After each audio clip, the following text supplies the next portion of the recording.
Bonjour à toutes, je suis très contente de vous accueillir dans le jardin aujourd'hui parce qu'aujourd'hui exceptionnellement il a fait beau et je suis toujours contente j'aime beaucoup la nature et dès qu'il fait beau je suis dehors. Voilà, et c'est par ici que je vous partage la parole du Seigneur aujourd'hui. Voilà, et cette parole, le Seigneur m'a parlé la semaine dernière concernant ce verset qui dit que dans la fin des temps, l'amour refroidira. Et que trouvera-t-il la foi quand il viendra? Et je me suis dit, waouh, ok, d'accord, l'amour refroidira quand, Seigneur? C'est pour quand? C'est dans quelle saison que ça arrivera? Parce que j'ai pas trop envie de vivre ça, en fait, d'être au milieu de personnes. Et même, je n'ai même pas envie de vivre avec un cœur qui refroidit non plus. Parce que ne plus pouvoir aimer, de refroidir envers les autres, même envers Dieu, c'est quelque chose de très difficile, de terrible à vivre. Et je me suis dit, mais waouh, c'est dans quelle année, Seigneur? C'est dans 10 ans, c'est dans 15 ans, c'est dans 3 ans, c'est quand, Seigneur? Et le Seigneur me dit, ça a déjà commencé. Et je me suis dit, waouh, si ça a déjà commencé, voilà pourquoi parfois on peut ressentir des soubresauts de cœur refroidi ou d'amour refroidi. C'est vrai qu'on peut déjà le ressentir par moments. En tout cas, moi, j'ai des moments où je le ressens fortement.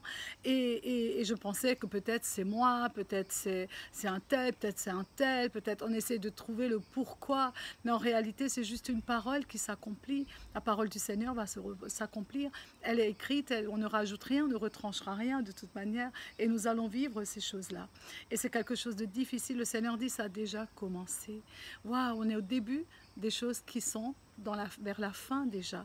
Et on peut voir que quand il viendra, trouvera-t-il la foi? Et je me dis, Seigneur, mais comment notre foi pourrait refroidir? Je ne comprends pas, Seigneur. Mais Seigneur, garde-nous, s'il te plaît, je t'en supplie. Je n'ai pas envie de faire partie des personnes dont l'amour s'est refroidi, Seigneur. Et j'ai dit, Seigneur, mais les signes seront quoi? Comment est-ce qu'on verra que l'amour refroidit? Et là, premièrement, j'ai pu découvrir que l'ingratitude, tout commencera par de l'ingratitude, c'est-à-dire pour la grâce que Dieu t'a accordée, pour ce qu'il a établi sur ta vie. L'ingratitude, même l'indifférence qui va commencer à s'installer dans ton cœur face à la croix, par exemple, à la révélation de la croix, face aux gens qui t'ont aimé, aux gens qui t'ont aidé, aux gens qui t'ont partagé Jésus peut-être même la première fois dans ta vie, ou par rapport à ton époux, par rapport à tes enfants, par rapport à plein de choses. L'amour refroidira, donc il n'y aura plus la gratitude. Il n'y aura plus la reconnaissance les uns envers les autres. Et ça sera c'est quelque chose de très dur à se dire, mais l'ingratitude, est-ce que c'est possible qu'on devienne ingrat à ce moment-là? Ben oui, sans cet amour, tu vas devenir ingrat, évidemment, parce que ce ne sont pas ni les diplômes, ni nos connaissances, ni rien du tout, ni tout ce qu'on va faire qui va prendre la place, qui va remplacer l'amour. Jésus dit, si tu n'as pas l'amour, tu n'as rien. Tu peux tout faire, mais si tu n'as pas l'amour, tu n'as rien. Et ça, c'est quelque chose de terrible, en se disant, Seigneur, on peut encore t'aimer, on peut t'aimer de tout notre cœur, on peut aimer notre prochain, etc. Est-ce qu'aujourd'hui, on a refroidi par rapport à il y a 10 ans, 20 ans, 30 ans? Est-ce qu'avant, on était plus bouillant pour toi, etc. On peut s'analyser, on peut se poser des questions et se dire, Seigneur, je ne veux pas refroidir. Ça, c'est la meilleure parole à lui dire, c'est dire, Seigneur, moi, mon cœur, je ne veux pas qu'il refroidisse, Seigneur. Je ne veux pas que ma foi faiblisse jusqu'au bout, Seigneur. Jésus, que tu puisses venir et me trouver dans la foi, trouver ma foi belle, qui te plaît, Seigneur. Et Père, vraiment que mon amour puisse t'attirer aussi, comme un amant, comme un aimant, là où je me trouve, Seigneur. Donc, premièrement, l'ingratitude va être un signe. Quand on devient ingrat, quand on n'a plus de gratitude, etc., plus de reconnaissance, ni envers Dieu, ni envers notre entourage. Deuxièmement, la susceptibilité qui commence à grandir, qui commence à s'installer parfois, simplement parce que la parole est prêchée, simplement parce que la vérité est venue frapper à la porte du cœur d'une personne avec la vérité. Et le Seigneur vient toujours avec sa parole de vérité pour nous aider, pour nous parler, parfois pour nous édifier, parfois pour nous corriger et nous ramener dans sa pleine et parfaite volonté. Mais quelquefois, la susceptibilité devient tellement grande qu'il n'y a plus la place pour la parole et ni pour l'amour de Dieu en fait, parce que Dieu nous aime tellement et il peut se permettre de venir frapper à la porte de notre cœur avec la vérité. Et donc la susceptibilité est un signe. Troisièmement, quand l'amour de Dieu refroidit en moi, non plus cet amour pour Jésus réellement et pour les autres, mais cet amour pour moi, cet amour de soi qui s'installe. Et ça, c'est l'orgueil qui l'emmènera. L'orgueil va refroidir aussi le vrai amour, l'amour ardent pour Jésus. Et ça, c'est quelque chose de terrible quand l'amour de soi s'installe. Il n'y a plus d'amour dans les relations. Là, il n'y a plus rien de Jésus qui se passe. Tu vas faire les choses de la même manière pour Dieu, de la même manière que si tu le fais pour le monde. Il y a cette froideur qui vient. Et quatrièmement, tu n'as plus besoin de la parole. Parce que quand tu as l'amour ardent, tu as aussi l'amour pour la parole, puisque la parole, elle est amour, justement. Elle est ton carburant de l'amour, c'est la parole de Dieu. Et quand il n'y a plus cela, alors la foi va commencer à refroidir et à s'affaiblir. C'est pour cela que la parole de Dieu nous dit que l'Esprit de Dieu va nous saisir d'un esprit de cécité, un esprit d'aveuglement. Et Jean 11, 40 nous dit pourtant, si tu crois, tu verras la gloire de Dieu. Waouh! Si je crois, alors je vais aimer. Si je crois, alors je vais voir la gloire de Dieu. Et je vais pouvoir témoigner de la gloire de Dieu également autour de moi. Voilà, deux mots, croire et voir. C'est très important, cette parole. Mais il n'y a rien de pire que d'être aveuglé. Rien de pire, je ne sais pas si on peut s'imaginer ça un instant, que de ne plus voir la gloire de Dieu, que de ne plus voir sa grandeur. Je m'imagine David à l'époque, à cause du péché, il ne voyait plus la gloire de Dieu. Lui qui était un super poète, compositeur, chantre extraordinaire, un adorateur, il ne voyait plus la gloire de Dieu à cause du péché. Oh Seigneur, garde-nous, Père, garde-nous. Et pourtant, je peux lire que c'est effroyable le fait de comprendre cette parole qui dit que l'amour refroidira dans la fin des temps, et nous sommes dans la fin des temps. Et je me dis, mais c'est effroyable de vivre dans cette période, dans une telle atmosphère.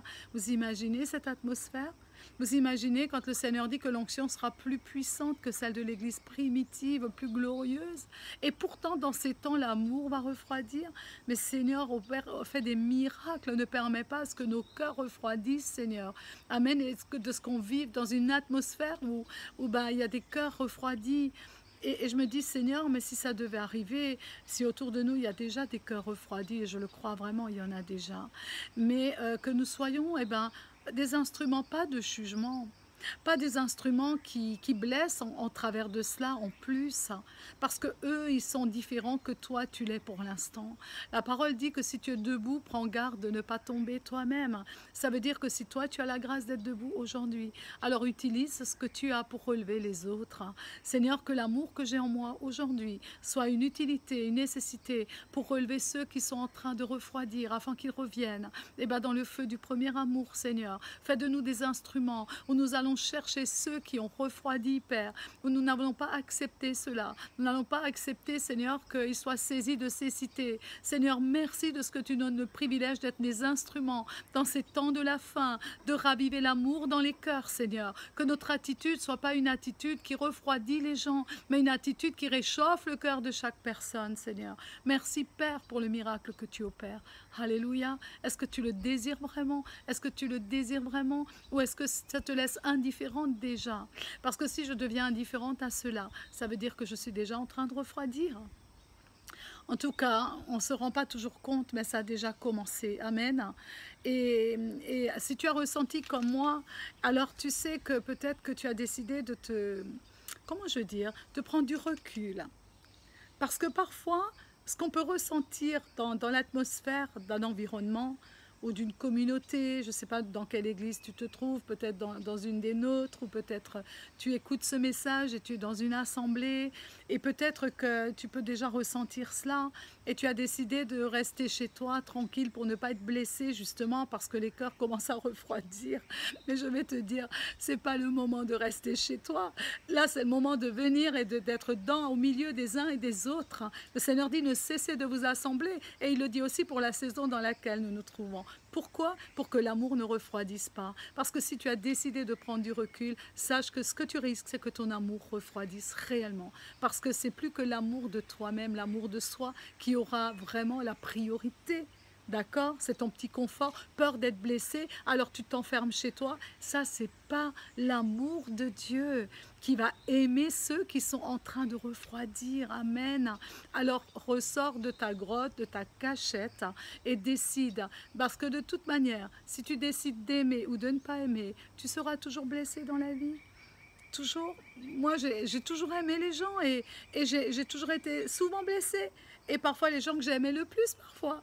Mais où est le problème? Où est le problème? Tu as aimé pour toi-même ou tu as aimé pour comme si tu aimais Jésus? Est-ce que tu as fait les choses comme pour Christ ou est-ce que tu les as faites pour toi-même? Amen. On les a faites. Chaque marque d'amour aura toujours un impact dans l'éternité, dans le monde spirituel. Peut-être tu as aimé des gens qui ne sont même plus dans ton environnement aujourd'hui.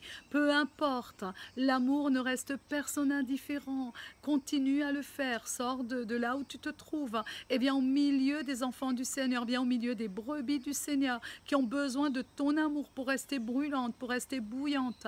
Je ne veux pas être la cause du refroidissement des cœurs. Je veux être, Seigneur, une torche brûlante et continuer à aimer. Et c'est la raison pour laquelle que nous ne devons pas nous arrêter sur les calomnies, sur la diffamation, sur tant de critiques autour de toi. Peut-être que tu en as vécu, tu en as entendu. Tu n'es pas la seule, moi je suis la médaillée de tout ça. En ce moment encore, j'ai une belle médaille en or où il y a marqué dessus le pardon et l'amour, quand même l'amour. Qu'on me critique, qu'on me salisse, vous savez, on pourrait écrire un livre là-dessus et que Dieu est toujours venu à notre secours. Tu t'occupes pas, tu t'en occupes pas, comme disait le pasteur César, je courbe la tête et je dis Seigneur, c'est pour toi. Tant pis pour celle qui... Dieu s'occupera de la personne, c'est plus ton problème. Amen. En tout cas, le Seigneur est vivant, il t'a choisi, non pas pour te recroqueviller dans ces moments de refroidissement, de climatisation. La clim est allumée, mais le Seigneur continue à réchauffer nos cœurs. Amen.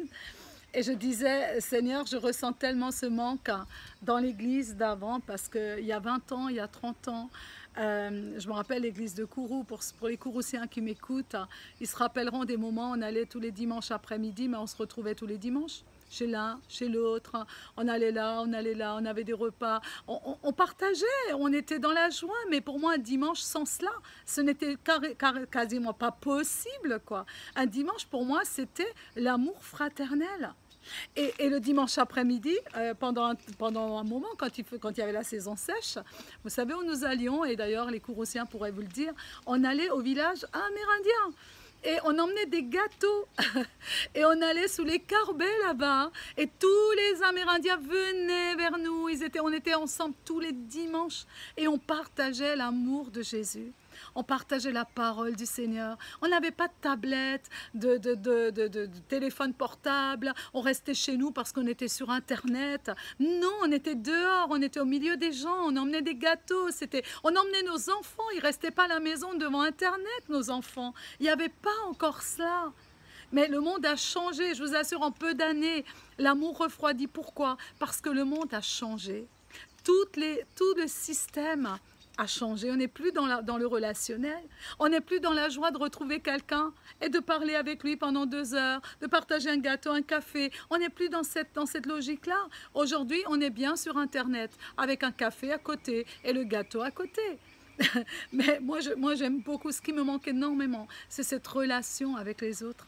Cette relation où quand tu invites les gens, je ne peux pas venir. Bah, à un moment donné, tu dis bon, alors qu'avant, eh ben, on courait les uns chez les autres, on avait hâte d'aller, quoi. Moi, je me réjouissais le dimanche. Une fois, on était là, une fois, on était là. Après, on allait dans un carbet, après, on allait là. Mais on n'était jamais 100 personnes à la maison, ça n'existait pas. J'ai des photos, mais des catalogues remplis de photos, des albums, où ce n'est que l'amour fraternel. Qu'on vivait réellement, vivait l'Église réellement, l'Église comme l'Église primitive. Et ça, aujourd'hui, ben, va, quand tu es invité chez quelqu'un, regarde si tes enfants vont aller manger chez ces personnes. Vous savez ce qu'ils risquent de faire? De rester à la maison parce qu'il y a un film, parce que c'est Internet, parce qu'ils ont ils ont un truc à suivre, parce qu'ils vont rester à la maison. Tu vas aller seul en tant que parent. Et c'est très difficile. Moi, j'ai du mal aujourd'hui à emmener ma fille Anaya dans les invitations. Elle va pas venir. Elle va dire, mais maman, moi, j'ai du travail à la maison. Alors qu'à l'époque, la priorité, c'était l'amour fraternel. Et c'est pour cela qu'on doit veiller à cela. Et ça fait vraiment peur. Vous savez, ça, c'est pas peur hein, dans le sens, le vrai mot de la peur, mais c'est triste. Hein. Ça amène une tristesse hein, par rapport à ce qu'on a connu, quoi. C'était tellement merveilleux. Et, et parfois, de temps en temps, tu auras peut-être autour de toi une personne qui va faire la différence. De temps en temps, tu auras quelqu'un qui va faire la différence. De temps en temps, tu inviteras quelqu'un qui sera juste heureux de venir chez toi, content, heureux. Et de temps en temps, tu seras juste content si un jour tu es invité aussi. Ben, ça va juste, waouh, merci, merci, ça me fait tellement plaisir, ça me fait tellement de bien de venir chez toi. Tu ne veux pas t'imaginer comment. Alors qu'il y a 20 ans, on vivait ça tout le temps. Tout le temps, c'était évident. Il n'y avait jamais un dimanche où on n'était pas ensemble, chez quelqu'un, chez les uns, chez les autres. C'était pas compliqué. Et aujourd'hui, on a autant de voitures, mais on a même plus de voitures. On a plus de voitures, de moyens de locomotion pour se déplacer. On n'a pas d'excuses quasiment, parce qu'à l'époque, on avait peut-être une voiture par famille. Maintenant, on en a deux, on en a trois, peut-être quatre même parfois. Les enfants ont le permis, etc. Mais ce n'est pas une question de locomotion, c'est une question d'état d'esprit. Tout a changé, tout est vraiment différent. Amen. Et quand de temps en temps, tu as un frère qui, lui, ben, il a ce feu du premier amour et qui t'écrit « Oh, ma soeur, oh, mon pasteur Dominique, oh, qu'est-ce que je vous aime, qu'est-ce que merci pour la parole, oh, qu'est-ce que ça me fait du bien, ah, j'ai hâte que vous reveniez de Paris, ah, ça me fait plaisir de vous voir. » Mais ça vous savez quoi? Ça fait tellement bizarre même, parce que vous n'avez pas l'habitude de ça. Et quand vous le vivez, ça vous fait juste ramener un petit peu dans le feu du premier amour en arrière et vous dites mais avant c'était toujours comme ça. Avant c'était comme ça qu'on vivait réellement. Alors j'ai dit Seigneur, il faut qu'on revienne dans cette dimension. Il ne faut pas que ça se perde. Parce que là on est dans un processus très spécial qui va vite et qui très vite peut nous entraîner justement à refroidir même les uns envers les autres. On refroidit et pourtant le Seigneur dit priez les uns pour les autres. Est-ce que dans quel niveau est-ce que nos prières ont encore de la puissance dans ce manque d'amour? Il n'y aura plus de puissance dans la prière. Parce que si tu aimes ton prochain comme toi-même, et si 2 ou 3 sont unis en mon nom, Jésus au milieu d'eux, ça veut dire que l'amour est là, quoi. L'amour est là, la foi, elle est là. Donc le miracle est là. Et c'est ce que Dieu veut, il ne veut pas que ça se perde. Amen. En tout cas, je vous encourage réellement de refaire battre le cœur, votre cœur et le cœur de Dieu. Refaites battre le cœur des uns et des autres. C'est notre rôle de pasteur, notre rôle de leader. C'est notre rôle de nouveau nous réjouir ensemble. Amen. Et pas forcément revenir à des années en arrière, mais ne pas oublier ce que Dieu avait fait et que c'était réellement l'amour activé. Amen. Nous sommes dans des temps où les cœurs s'endurcissent, où la relation, elle se fait par Internet, on a des relations par WhatsApp, tout ça c'est pratique, quand on travaille on ne peut pas parce qu'on est confiné, ok, mais je trouve que la relation de cœur à cœur, elle ne sera jamais remplacée par un WhatsApp. Et l'amour que tu partages sur WhatsApp ne sera pas forcément le même que tu peux partager avec une personne autour d'un café, autour d'un repas, ou autour juste d'un thé, ou autour d'un verre d'eau simplement, parce que si tu donnes un verre d'eau à l'un des plus petits des siens, il te donnera au centuple. Amen, merci pour l'eau Seigneur. Alléluia. Mais en fait c'est l'eau de la parole, c'est l'amour qu'on a besoin. On a besoin, parce que l'égoïsme s'est installé dans ce monde énorme, l'ingratitude s'est installée, la froideur, l'orgueil est venu à la place, amen, ce grand manque de gratitude est venu, et pourtant nous avons la clé pour que la gloire de Dieu soit révélée, nous avons la clé, qu'est-ce que nous n'avons pas reçu de Dieu? Et le Seigneur me dit, mais qu'est-ce que je ne vous ai pas donné? Je vous ai tout donné, et même si on demandait encore plus, il nous le donnera encore. Donc demandons le plus, c'est-à-dire là où les choses refroidissent, là où les choses sont en train de changer, au niveau du style de vie, au niveau du temps présent, eh ben demandons le plus à Dieu pour que cela fasse la différence et pour justement en arracher quelques-uns qui sont en train de refroidir. Que l'amour qui brûle encore dans ton cœur soit juste un instrument de la part de l'amour de Dieu. Amen. Et cette clé, tu l'as. Et la parole dit, nous avons la clé pour que la gloire de Dieu soit révélée. Waouh, c'est encore le temps de la gloire de Dieu révélée. Et c'est sa volonté que nous puissions croire et que sa gloire soit révélée. 1 Corinthiens 2, 11 à 12. Prends 1 Corinthiens 2, 11 à 12. La parole dit, l'esprit sonde tout, même les profondeurs de Dieu. L'esprit sonde tout, même les profondeurs de Dieu. Car qui connaît les choses de l'homme si ce n'est l'esprit de Dieu? Qui connaît les choses de l'homme si ce n'est son esprit? Il nous connaît, il connaît les choses de l'homme, il connaît notre fonctionnement, il connaît le timing dans lequel nous nous trouvons, la saison, il sait aussi dans quel temps nous sommes, il connaît tout, le Seigneur. Et la parole continue, et nous n'avons pas reçu l'esprit du monde, mais l'esprit qui vient de Dieu, afin que nous puissions connaître les choses qui nous sont gratuitement données par Dieu, gratuitement par Dieu. Rien ne nous appartient, tout a été donné gratuitement par Dieu.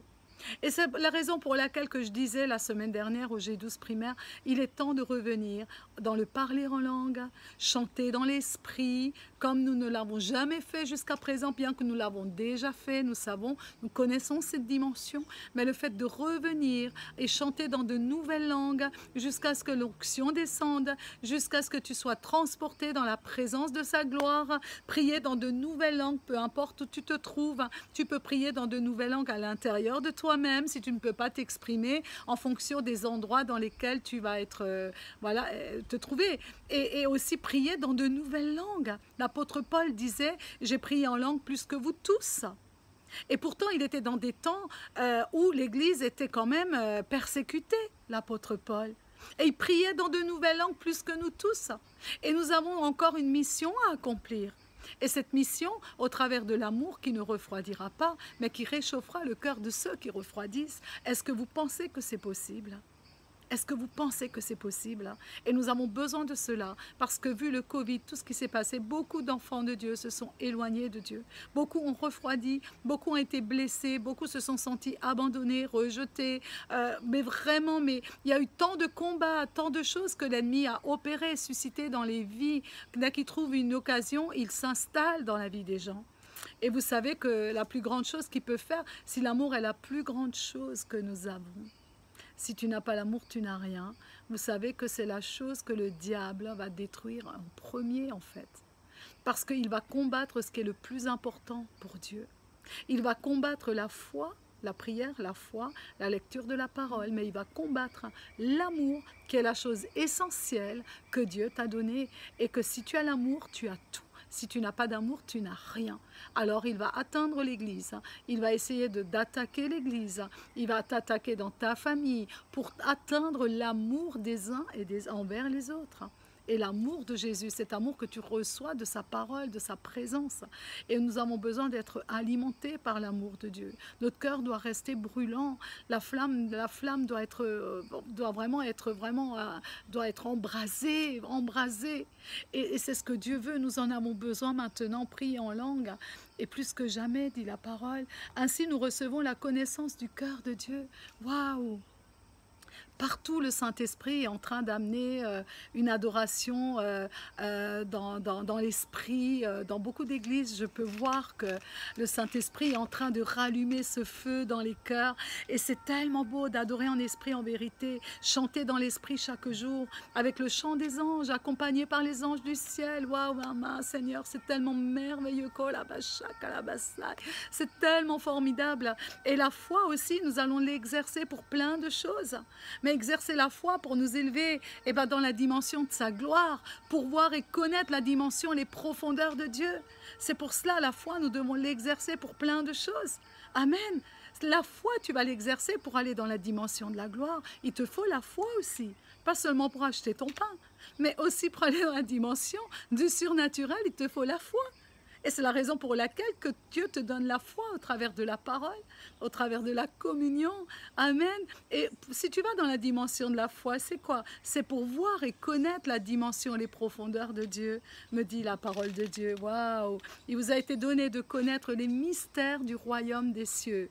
Mais pour eux, cela ne leur a pas été donné. Ça veut dire pour ceux qui ne considèrent pas réellement la parole, cela ne leur a pas été donné. Vous imaginez? Car on donnera à celui qui a, il sera dans l'abondance, mais à celui qui n'a pas, on ôtera même ce qu'il a. C'est pourquoi je leur parle en parabole, parce qu'en voyant, ils ne voient point, et qu'en entendant, ils n'entendent ni ne comprennent. Et pour eux s'accomplit cette prophétie d'Ésaïe, vous entendrez de vos oreilles, et vous comprendrez point. Vous regarderez de vos yeux, et vous ne verrez point, car le cœur de ce peuple est devenu insensible, dit l'Esprit de Dieu. Ils ont endurci leurs oreilles et ils ont fermé leurs yeux, de peur qu'ils ne voient de leurs yeux, de peur qu'ils ne voient de leurs yeux. Waouh! Qu'ils n'entendent de leurs oreilles, qu'ils ne comprennent de leur cœur, qu'ils ne se convertissent. Qu'ils ne se convertissent. Donc de peur qu'ils ne se convertissent. Waouh! Et la parole rajoute justement cette phrase qui m'a beaucoup touchée et j'ai trouvé ça terrible. Et la parole rajoute « et que je ne les guérisse ». Et je me dis, waouh, beaucoup vont rester malades alors. Beaucoup de gens ne vont même pas guérir parce qu'en fait, ils ne sont pas réellement convertis non plus. Puisque tant que tu ne vois pas et que tu n'entends pas, tu n'es pas converti en réalité, tu es aveugle. Donc c'est quelque chose de terrible. Mais la parole rajoute, mais heureux sont vos yeux parce qu'ils voient et vos oreilles parce qu'elles entendent. Waouh! Heureux sont mes yeux. Oh, mes yeux, vous êtes heureux. Mes oreilles, vous êtes heureuses. Parce que vous entendez. Et tu peux déclarer à tes yeux que heureux sont tes yeux. Tu peux leur parler à tes yeux spirituels, tes oreilles spirituelles. Amen. Et je vous le dis en vérité, beaucoup de prophètes et de justes ont désiré voir ce que vous voyez et ils ne l'ont même pas entendu. Vous imaginez? Waouh, à vous il est donné de connaître. À toi, à moi, il est donné de connaître. C'est extraordinaire, non? Tu ne trouves pas que ça c'est un cadeau du Saint-Esprit, du Seigneur? Le Seigneur nous offre un cadeau merveilleux que de connaître.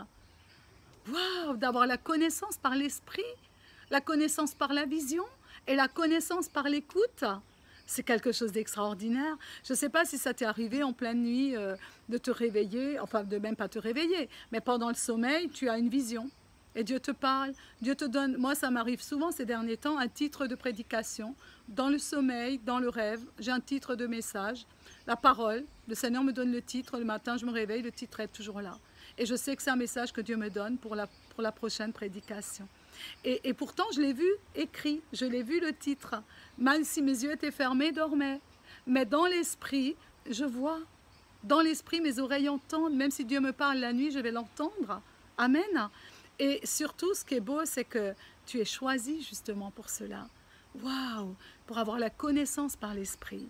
Tu es choisi pour avoir la connaissance par la vision et avoir la connaissance au travers de l'écoute. Tu es choisi pour cela. Et tu es choisi pour nourrir le peuple avec la main d'en haut. Et tout l'amour que Dieu a pour le peuple, tu dois nourrir le peuple au travers de l'amour. Et ça, c'est la clé. C'est la clé de beaucoup de choses, c'est la clé dans ta famille, c'est la clé partout dans les relations, c'est la clé dans tout, dans tout, dans tout, dans tout. Et Jésus a laissé un commandement, aimez-vous les uns les autres. Amen. Rappelez-vous de cela. C'est un commandement, c'est même pas une suggestion, c'est pas juste un bémol, c'est un commandement. Ah waouh Seigneur, aimez-vous les uns les autres comme je vous ai aimé. Ah Seigneur, c'est bon de savoir comment Dieu nous a aimés vraiment. Combien nous avons la révélation de la croix, combien nous avons la révélation de l'amour. Le Seigneur nous dit, ne cherche pas une connaissance terrestre, ça ne sert à rien. Ne cherche pas la sagesse du monde. Mais si tu cherches vraiment ma face, je te donnerai ma connaissance, je te donnerai ma sagesse. Et combien le fait de chercher sa face est un cadeau de sa part. Et la capacité de le désirer vient de lui encore. Et il n'y a rien d'impossible puisque tout vient de lui. Nous n'avons pas d'argument face à cela. Tout vient de lui, puisque tout vient de lui. Alors combien il me prouve sa fidélité, et il me montre sa fidélité tellement en accomplissant sa promesse. Simplement cette promesse, il est différent entre le fait de connaître juste pour acquérir de la connaissance. C'est différent. juste à recevoir la promesse, recevoir la révélation de la parole, etc. Juste pour ma connaissance, pour combler ma motivation charrette. Ma motivation charrette, j'appelle ça charrette. En tout cas, c'est la raison pour laquelle il dit, mais à eux, cela n'est pas donné. Est-ce que nous faisons partie de ceux à qui cela est donné, à qui cela a été donné? Amen. Pourquoi? Parce que le cœur n'est pas dans une recherche sincère des choses de Dieu. C'est pour cela qu'il dit que à eux cela n'a pas été donné, parce qu'ils n'ont pas cherché avec sincérité vraiment les choses de Dieu. Savoir juste pour le plaisir de savoir, pour certains. Connaître mieux pour posséder des arguments, pour pouvoir parler des choses de Dieu, pour d'autres. Ou parce que l'on aime juste discutailler et le Seigneur dit « Fuis les vaines discussions inutiles et futiles qui ne servent à rien ». Ou parce que l'on aime juste rechercher la connaissance pour que les gens nous voient sur l'estrade. Et bien ça, ou avoir de la connaissance en tant qu'orateur, et bien ça encore, ce n'est pas non plus une bonne chose. Il vaut mieux rester en bas à ce moment-là. Parce que cela n'est pas la motivation du cœur de Dieu. Comment le Saint-Esprit peut alors utiliser le canal que tu es? Comment il peut couler au travers de toi? Waouh, Seigneur, rends-nous humbles, garde-nous dans l'humilité, Seigneur, afin que nous soyons des orateurs, des oratrices, qu'on oublie, et qu'on n'oublie pas la parole, mais qu'on nous oublie nous, Seigneur, qu'on soit effacés, Père, et que ta parole reste.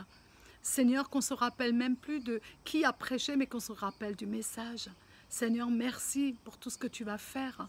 Alléluia. Dans ce passage, il est question d'avoir soif de le connaître. Mon désir est celui-ci, le connaître pour savoir et recevoir de lui. Amen. Lui et les choses qui appartiennent au royaume. Oh, waouh, Seigneur, percer les mystères de Dieu. Chercher quelque chose qui est caché, c'est vraiment merveilleux de chercher.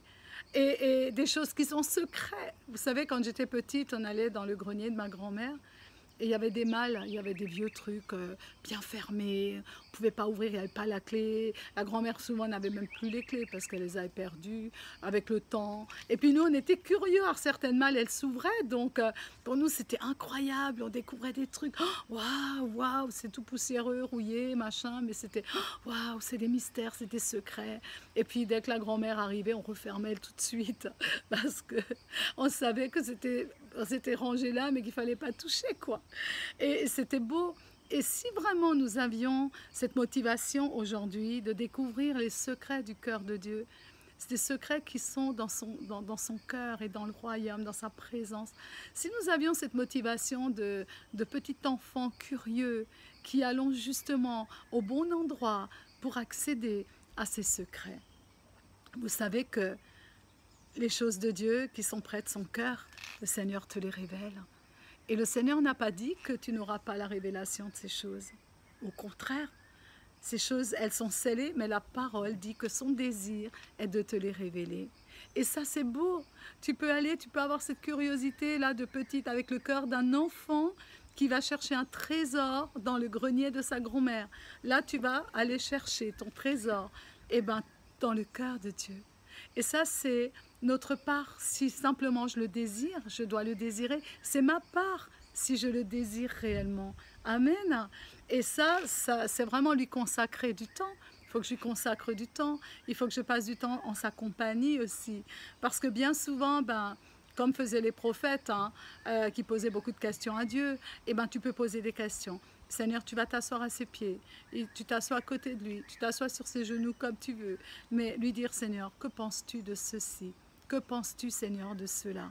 Que représente ceci? Seigneur, tu vois, on me salit. Que penses-tu de cela? Que penses-tu de ces personnes? Que penses-tu, Seigneur? Moi, ça m'arrive de le faire, de parler à Dieu pour ces choses-là, au lieu de perdre du temps à parler autour de moi. Parfois, tu mets des gens en garde, c'est normal, mais autrement, je crois que non, il faut faire attention.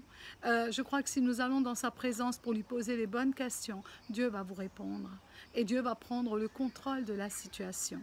Et il prend plaisir à nous répondre en plus. Bien souvent, nous étions trop pressés.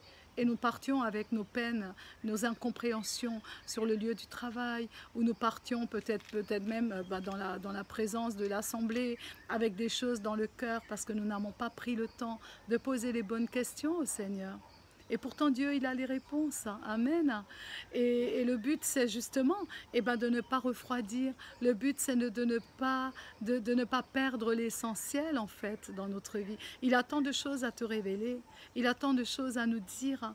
Et il est celui qui révèle sa gloire. Et surtout maintenant que nous en avons tellement besoin pour préserver cet amour qui risque de refroidir, qui a commencé à refroidir, cet amour où nous ne voulons pas l'amour charnel, ou juste le faux semblant, mais le vrai amour que recherche Jésus. Jésus aime les cœurs brûlants d'amour pour lui, et ainsi il en sera pour les autres. Et c'est pour cela que nous devons le puiser dans la dimension de sa présence. Nous devons toujours nous rappeler Myriam, la sœur de Moïse. J'aime beaucoup le prénom de Myriam d'ailleurs qui m'a interpellée souvent. Myriam veut dire amère. Et waouh, amère, pourquoi? J'aurais pas appelé ma fille amère. Pourquoi tu appelles ta fille amère?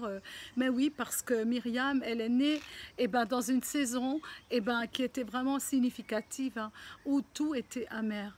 Et on voit aussi que c'était la saison dans laquelle où elle est née, où il y avait le plus d'horreur, le plus de choses terribles. Il y avait des blessures physiques, verbales, morales, émotionnels, ils étaient asservis d'une manière violente, il y avait des larmes, il y avait des douleurs. Maintenant on va tuer les enfants mâles qui vont naître, vont être tués. En fait, pour vous dire combien cette saison où Myriam est née, où elle a grandi, dans ses premières années de petite fille, de jeune fille, c'était des années réellement où elle portait son prénom réellement face à la situation qu'ils étaient en train de vivre. La saison amère. Et pourtant elle était prophétesse, parce que le prénom veut dire Myriam, veut dire Mara. Mara, c'est amer, saison amère. Mara, Myriam. C'était vraiment réellement cette signification. La saison sèche en amour, parce que là il n'y avait plus d'amour dans la servitude. Il n'y a pas d'amour dans la servitude. Il y a de l'oppression dans la servitude. Et ça, c'est quelque chose de juste terrible. Ils étaient vraiment dans un état, même si Dieu a entendu leurs cris jusque dans le ciel. Vous imaginez la souffrance. Pouvez-vous imaginer même grandir en tant qu'enfant au milieu d'une telle horreur, d'une telle terreur? C'était quelque chose d'horrible. En tout cas, sa saison était précurseur de délivrance aussi. Amen. Et je termine avec cette parole. En effet, si je prie en langue, mon esprit est en prière, mais mon intelligence reste stérile. Amen. Si je prie en langue, mon esprit est en prière, mais mon intelligence reste stérile. Que ferai-je donc, dit la parole? Je prierai par l'esprit et je prierai aussi par l'intelligence. Je prierai par l'esprit d'abord et je prierai aussi par l'intelligence. Je chanterai par l'esprit d'abord et je chanterai aussi avec l'intelligence. 1 Corinthiens 14, 14 à 15. Et qui dit ensuite, j'ai vu le Seigneur. Waouh, ce que mes yeux n'avaient pas vu, je le vois. Ce que mes oreilles n'avaient pas entendu, je l'entends maintenant. Amen, j'ai vu le Seigneur. Et vraiment, on va prier maintenant que le Seigneur vraiment nous donne comment je dirais, cette alerte, comme une alerte, et que nous puissions réaliser dans quelle saison nous nous trouvons, et que nous puissions réaliser aussi que le style de vie aujourd'hui n'est plus le même d'il y a 20 ans, d'il y a 30 ans. Peut-être que tu as connu Jésus il y a 20 ans, peut-être il y a 30 ans, tu as grandi dans une atmosphère de famille. Aujourd'hui, ça a changé, tout est différent. Mais pour vous dire que dans mon cœur, rien ne doit changer. Je dois rester idem avec le même amour pour aller aimer ceux qui ont refroidi, mais aussi pour aimer pour ceux qui n'ont pas encore Jésus en réalité dans leur cœur, pour leur amener vraiment cet amour qu'ils ne connaissent pas dans le monde. C'est cette froideur, cette solitude que le monde peut ressentir. Parfois même dans le monde chrétien, il y a de la solitude. Il y a des personnes qui ne sont pas mariées, qui se retrouvent seules, qui se retrouvent dans une profonde solitude chez eux. Et je peux vous le dire, c'est vrai. Mais nous, à l'époque, il y a des années en arrière, on était célibataires, mariés, enfants, tout le monde était là. Il n'y avait pas de différence. On se retrouvait le dimanche après-midi, chez les uns, chez les autres, il n'y avait aucune différence. Et c'était tellement merveilleux. J'avais hâte que le dimanche vienne, ou que moi j'avais du monde, ou que j'allais à quelque part, mais on était toujours, voilà, on était dans la joie constamment, quoi. Mais ces choses-là peuvent encore se faire, je le crois. Parce que je sais que dans plusieurs réseaux, je vois que ça, ils le vivent réellement, cet amour de l'Église, vraiment, comme dans l'Église primitive, je peux le voir, ça se fait quand même pourtant encore. Hein. Et tout n'est pas refroidi, heureusement d'ailleurs, parce que ça nous encourage en se disant, ben, on peut encore faire un pas de plus hein, pour que ces choses-là n'arrivent pas et qu'on puisse réellement, juste dire, Seigneur, montre-moi les cœurs qui ont besoin d'être réchauffés. Montre-moi ces personnes qui ont refroidi, Seigneur, qui sont découragées, qui n'ont plus cette relation avec la parole, qui ont été, Seigneur, peut-être blessés ou qui n'ont plus d'espérance aujourd'hui. Ils ont essayé, mais ils ne sont pas arrivés, ils n'ont pas vu, Seigneur, les choses que tu leur as promises. Hein. Seigneur, aide-nous à les ramener à toi, Père, vraiment. Et que nous puissions nous-mêmes se dire, Seigneur, garde nos cœurs bouillants pour toi, garde nos cœurs brûlants pour toi, Père. Et Père, je te remercie pour la vie de chaque personne qui reçoit cette parole. Viens réchauffer le cœur, Seigneur, viens embraser. Seigneur, que l'amour soit ardent, que quand tu viendras, Seigneur, que l'amour n'est pas refroidi dans nos vies, dans nos cœurs, dans nos communautés, Père. Mais Seigneur, que nos lampes soient allumées, que nous soyons prêtes à l'écoute, à entendre ta voix, que nos yeux puissent te voir, Seigneur, que nous puissions voir ta gloire déjà maintenant, aujourd'hui, sur cette terre, que nos yeux puissent voir ta gloire, que nos oreilles puissent entendre les secrets les plus profonds de ton cœur, Père. Seigneur, viens nous renouveler dans l'esprit, viens nous renouveler par ton Esprit Saint, et que Seigneur, que nous soyons ravivés, que nous soyons embrasés par un amour tout nouveau, un amour si fort, si puissant, Seigneur, comme du temps où ton sang a coulé à la croix, où, Seigneur, il n'y avait que l'amour qui se déversait, il n'y avait que l'amour, Seigneur, qui était produit à Golgotha, c'était la souffrance au travers de l'amour, Père. Seigneur, tu n'es pas mort en vain, afin que nous ayons aujourd'hui encore cette gratitude envers toi et te dire, Seigneur, ravive-nous, rallume le feu du premier amour dans nos cœurs, dans nos familles, Seigneur, que nous puissions bannir les mésententes dans nos familles, les indifférences, que nous puissions bannir les méfaits de l'ennemi. Seigneur, lui qui vient pour enlever le feu du premier amour, lui qui vient refroidir les cœurs, lui qui amène des circonstances pour que nos cœurs refroidissent les uns envers les autres. Seigneur, je te prie, Père, que dans l'équipe des 12, que dans les 144, que dans nos familles, Seigneur, respectives, Père, que dans l'église tout entière, que dans chaque église que tu nous as confiée, que dans toutes les églises de la Guyane, Seigneur, et de la francophonie, je déclare cet amour, Seigneur, ce cœur, Seigneur, qui se rallume pour les perdus, pour ceux